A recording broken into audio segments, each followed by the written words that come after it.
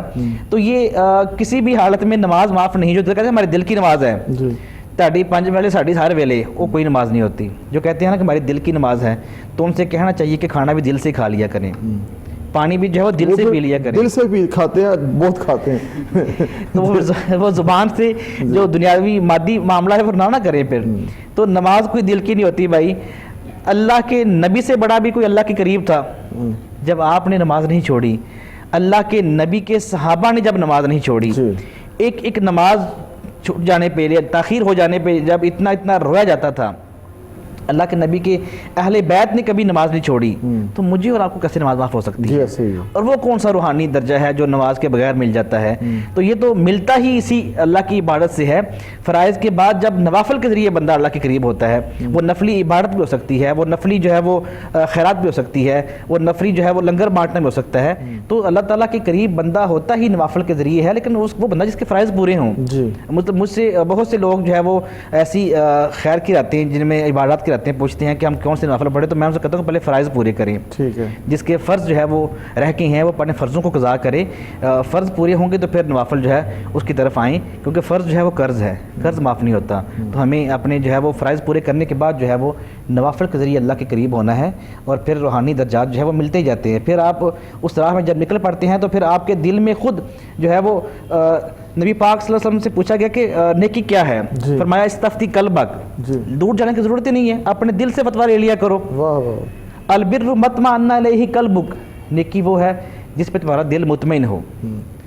والاسم ما حاک فی صدرک، اور گناہ وہ ہے جو تمہارے سینے میں کھٹکے۔ وکرہتا ان یطلع علیہ الناس، اور آپ کو اچھا نہ لگے کہ لوگوں کو یہ بات جو ہے وہ پتہ چلے، جو بات آپ لوگوں سے چھپانا چاہیں وہ گناہ ہے۔ تو یہ جب آپ کا دل صاف ہو جاتا ہے تو پھر آپ کا دل فتویٰ دے رہا ہوتا ہے آپ کو کہ یہ نیکی ہے، یہ کر لو، یہ گناہ ہے، اس سے بچ گو۔ بالکل صحیح۔ ناظرین، بڑی اہم گفتگو ہے اور ہر ایک کے لیے ہے کہ ہم اپنے آپ کو اچھے راستے پر لے کر چلیں۔ علامہ پیر علی حسن ہاشمی صاحب، آخر میں آپ کیا ناظرین کو پیغام دیں گے اوورآل سارے معاملات کو سامنے رکھتے ہوئے؟ دنیا داری بھی ہے، دنیا کی محبت بھی ہے، اور اس میں جیلسی اور حسد بھی بڑھتا جا رہا ہے، بغض بھی ہے، اور بس کھینچا تانی ہے۔ اس سب ماحول کے اندر ہم نے کیسے جینا ہے، کیسے معاملہ آگے بڑھانا ہے نیکی کا؟ کیا پیغام دیں گے آج کے پروگرام کے حوالے سے؟ میں اس پیغام کے ذریعے یہی کہنا چاہوں گا کہ حدیث شریف مجھے یاد آئی ہے، اور میرے خیال میں اس دور میں اگر اسی پہ عمل ہو جائے تو یہ ہمارے معاشرے کو درست کر سکتی ہے۔ اب ہر بندہ چاہتا ہے کہ مجھے جنت ملے، میں جنتی ہو جاؤں، میں نیک ہو جاؤں۔ اسی طرح صحابہ کرام نے بھی سرکار کی بارگاہ میں عرض کی، یا سیدی آقا ہم چاہتے ہیں ہم جنتی ہو جائیں۔ کیسے جنتی ہو جائیں؟ بارہا دفعہ یہ حدیث شریف آئی ہے۔ آقا کریم صلی اللہ علیہ وسلم نے فرمایا کہ دیکھو اگر چاہتے ہو جنتی ہو جاؤ تو اللہ کے احکام کو پابندی سے کرو، نماز جو ہے وہ وقت پہ 5 پڑھے، 5 نمازیں وقت پہ پڑھو، میری سنت سے محبت کر لو، سبحان اللہ، گناہ کبیرہ چھوڑ دو، کسی پہ ظلم نہ کرنا، اللہ تمہیں جنت عطا کر دے گا۔ اور ہمارے معاشرے میں یہی چیزیں ہیں، ہم احکام الہی سے دور ہو چکے ہیں۔ احکام الہی ہے کیا؟ اللہ تعالیٰ چاہتا ہے کیا کہ 5 وقت بندے مجھے یاد کر لے، میں کچھ نہیں چاہتا تو اس سے، میں کچھ نہیں کہتا تو مجھے یاد کر لے۔ جب ہم اللہ کی بارگاہ میں جاتے ہیں، 5 وقت نماز پڑھتے ہیں، سرکار کی سنت سے محبت کرتے ہیں، گناہ کو چھوڑ دیتے ہیں اور کسی سے ظلم نہیں کرتے، یہ 12 دفعہ ہے، کسی سے زیادتی نہ کرو، کسی سے ظلم نہ کرو۔ جب آپ ظلم نہیں کرتے تو اللہ کی جنت آپ کا انتظار کر رہی ہوتی ہے۔ تو میں تو یہی پیغام دینا چاہوں گا کہ اس حدیث پہ عمل ہو جائے ہم سب کا، تو ہماری دنیا بھی بن جائے گی، آخرت بھی، اور معاشرہ بھی خوبصورت ہو جائے گا۔ بالکل ایسے ہی جنت تو سبھی چاہتے ہیں علامہ صاحب، مگر اس کے لیے تھوڑی محنت بھی کرنا پڑے گی، عمل سے زندگی بنتی ہے، جنت بھی جہنم بھی، یہ خاکی اپنی فطرت میں نوری ہے ناری، حضرت علامہ اقبال نے جو فرمایا اسی بات کو۔ جی مفتی صاحب، کیا آپ فرمائیں گے موجودہ صورتحال کو سامنے رکھتے ہوئے؟ پھر جو ایک ہمارا ایک ذہن ہوتا ہے، یہ بھی آپ تھوڑا جواب دے دیجیے گا کہ ایک شیخ ہے، پھر وہ شیخ کامل ہے، پھر اس سے کچھ بھی سرزد نہیں ہو سکتا. ہم نے اس کو بھی ایک عجیب مخلوق بنایا ہوا ہے. اس بارے سے بھی آپ فرمائیے گا کہ کیا شیخ ہونا بہت ضروری ہے یا وداؤٹ شیخ بھی آپ آگے بڑھ سکتے ہیں؟ اس کے کتنے جو ہے نا زندگی میں ان کا ہونا ضروری ہے؟ پہلی چیز تو یہ ہے کہ اسلام میں روحانیت نہیں ہے. جی سب کچھ چھوڑ چھاڑ کے آپ جنگلوں میں جا کے ڈیرے ڈال لیں، یہ اسلام نے منع کیا ہے اس سے. ٹھیک ہے. اسی لیے ایک شادی شدہ بندے کی نماز پہ اسے اجر اور ایک غیر شادی شدہ بندے کی نماز پہ اس کو جو اجر ملتا ہے اس میں بڑا فرق ہے کہ اس کے اوپر جو ہے وہ ذمہ داریاں بڑھ جاتی ہیں. اتنی ذمہ داریوں کے باوجود جب وہ نماز پڑھتے ہیں تو اللہ تعالیٰ کو بڑا پیارا لگتا ہے. تو کمارا کہتا ہوگا کہ دیکھو میں نماز پڑھ رہا ہوں، میں اور بھی کچھ کر سکتا تھا لیکن میں نماز پڑھ رہا ہوں. وہ تو بالکل ایسے ہی ہے. اس کے بھی اجر ملے گا. جوانی توبہ کردن شیوائے پیغمبری، وقت پیری گر گئے ظالم میش خود پرہیزگار. جوانی میں ہی توبہ کرنا جو ہے یہی بہادری ہے. بوڑھا ہو کے تو جو ہے ظالم بھیڑیا بھی کہتے ہیں کہ وہ جب شکار نہیں کر سکتا وہ کہتا ہے کہ میں بڑا پرہیزگار ہو گیا ہوں. تو جوانی میں ہی تائب ہونا جو ہے وہ بہتری ہے. لیکن آپ نے جو بات کی نا کہ اس دور میں جب فکر معاش بھی ہے تو فکر معاش میں رہتے ہوئے دنیا میں رہتے ہوئے اللہ کو یاد کرنا، اللہ تعالیٰ کے احکامات پہ عمل کرنا، یہی اصل بہادری ہے. اور آخری پیغام جو فرمایا آپ نے کہ کیا دوں، تو نبی پاک صلی اللہ علیہ وسلم سے پوچھا گیا کہ مال احسان، احسان کیا ہے، اچھائی کیا ہے، نیکی کیا ہے؟ تو آپ نے فرمایا ان تعبد اللہ کأنک تراہ. واہ واہ واہ. اللہ کی عبادت یوں کرو جیسے تم اسے دیکھ رہے ہو. فَإِن لَمْ تَكُنْ تَرَاهُ فَإِنَّهُ يُرَاكَ. اگر تم اس مرتبے پر فائز نہیں ہو کہ تم اس کا دیدار کر رہے ہو، اسے دیکھ رہے ہو، تو پھر کم از کم اپنے دل میں یہ تصور ضرور پیدا کر لیا کرو کہ وہ تمہیں دیکھ رہا ہے. جب اتنے خشوع و خضوع سے جب اللہ کی عبادت کرو گے، اور بزرگ فرماتے ہیں جب آپ کا دل چاہے کہ تم جو ہے وہ اللہ سے باتیں کرو تو نماز پڑھ لیا کرو، اور جب دل چاہے کہ اللہ تم سے باتیں کرے تو قرآن پڑھ لیا کرو. یہ دو بڑے مختصر سی جو ہے وہ معاملات ہیں. ان کو اگر اپنی زندگی میں ہم معمولات میں رکھیں تو انشاءاللہ ہم روحانیت کی منازل ضرور طے کر لیں گے. تو میں نے جو عرض کیا کہ شیخ کا جو ہونا ہے استاد کی ضرورت ہے. جی استاد کی ضرورت ہے. بغیر استاد کے معاملات جو ہے وہ یجلو بہی کثیرا و یہدی بہی کثیرا. جی کہ کتاب ہدایت سے بہت سے لوگوں نے جو ہے وہ پڑھ کے گمراہ بھی ہو گئے. تو استاد کی ضرورت ہے فی زمانہ، شیخ کی ضرورت ہے. شیخ کامل جو ہے وہ میسر آنا چاہیے. اور جو ہمارے ہاں معاملات ہیں انبیاء کرام علیہم الرضوان جو ہے وہ علیہم السلام کی جو ہے وہ خطا غلطی ان سے بھی ہو سکتی ہے. انبیاء کرام معصوم الخطا ہیں، لیکن آپ کے جو شیوخ ہیں، آپ کے جو پیر صاحب ہیں، ان سے غلطیاں ہو سکتی ہیں. ان کو آپ معصوم الخطا نہ سمجھا کریں. بالکل بدظن بھی نہ ہوا کریں. جی معاملہ وہ انسان ہے، مطلب بشری تقاضے ہیں، ہو سکتے ہیں. مجھ سے آپ کی آمد کا شکریہ. پیر علی حسن ہاشمی صاحب آپ کی آمد کا شکریہ. ناظرین آج باتیں کی ہیں ہم سب نے اپنے لیے، آپ کے لیے، کہ ہم نے اپنی زندگی کے رخ کو بدلنا ہے اور خیر کی طرف، نیکی کی طرف آنا ہے. اور یہ بہت آسان ہے کہ جب ہم فرائض کی پابندی کر لیں گے اور خیر کے کاموں میں بڑھ چڑھ کے آگے بڑھیں گے، اور رزق کی تمنا میں اتنا دور جا چکے ہیں کہ رازق کو بھلا بیٹھے ہیں. رازق جب ذہن میں ہوگا، اس پہ یقین کامل ہوگا، تو رزق میں وہاں سے آپ کو رزق ملے گا جہاں سے انسان نے سوچا بھی نہ ہو. برکتیں انسان کو ملتی ہیں. ہر چیز کو سائنسی پیمانے پہ نہ تولیے، ہر چیز کو یقین کامل پہ رکھ کے آپ پرکھیں گے تو معاملات آسان ہو جائیں گے. ہم نے بہت زیادہ معاملات کو خود ہی مشکل بنایا ہے. ہم چاہتے ہیں کہ آسانی کی طرف لوٹیں، اور دین آسانی کی طرف ہی انسان کو لے کر آتا ہے. کچھ چیزیں ہم نے خام خواہ اپنے اوپر ایسی ڈالی ہیں کہ زندگی کو خود ہم نے ٹف لائف بنا دی ہے، مشکل زندگی ہو چکی ہے. ہم تھوڑا دھیرے سے تھوڑا سوچیں گے، ایک دن اب کول مائنڈ سے سوچیں تو پھر یہی رزلٹ نکلے گا کہ ایسا کچھ تھا نہیں جو ہم نے ذہن پہ سوار کیا تھا. اس لیے اپنے ذہن کو درست رکھیں، پاکیزہ رکھیں. نماز کی پابندی، درود و سلام کا پڑھنا، قرآن کی تلاوت، اور اپنے بہن بھائیوں کا خیال رکھنا، ماں باپ کا عزت و احترام، یہ سب چیزیں ایسی ہیں کہ انسان کو برکتیں نصیب ہوتی ہیں. راہ فلاح سے دیجیے اجازت. اپنے پانی کے ساتھ کہ اپنا بہت خیال رکھیے گا. اللہ حافظ.